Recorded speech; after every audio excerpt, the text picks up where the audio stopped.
अस्सलाम वालेकुम, मैं हूं आयशा अरशाद और आप देख रहे हैं उर्दू क्रॉनिकल। भारत में गेंद सर पर लगने से क्रिकेटर चल बसा। भारत के शहर मुंबई में एक अफसोसनाक वाकया पेश आया, जहां एक क्रिकेट मैच के दौरान फील्डिंग पर खड़े 52 साला क्रिकेटर सर पर करीबी पिच पर खेले जाने वाले दूसरे मैच की गेंद लगने से चल बसा। भारतीय वेबसाइट की रिपोर्ट के मुताबिक 2 रोज़ कबल मुकामी सतह पर 2 T20 मैचेस खेले जा रहे थे। ये T20 टूर्नामेंट सिर्फ 50 या इससे ज़ायद उम्र के लोगों के दरमियान था। महदूद जगह और वक्त की कमी की वजह से हकाम को एक ही मुकाम पर बेयक वक्त 2 क्रिकेट मैच शेड्यूल करना पड़े। दोनों मैचेस मुख्तलिफ विकेटों पर खेले जा रहे थे, लेकिन एक दूसरे से करीब थे।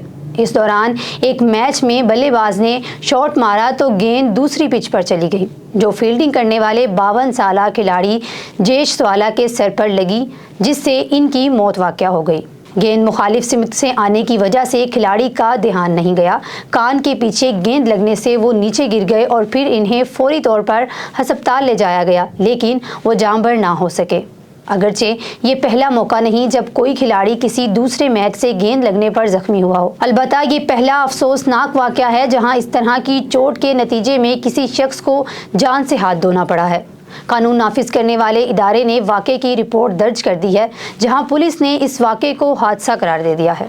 ये थी हमारी आज की वीडियो। मिलते हैं एक नई वीडियो के साथ, तब तक के लिए अल्लाह हाफ़िज़।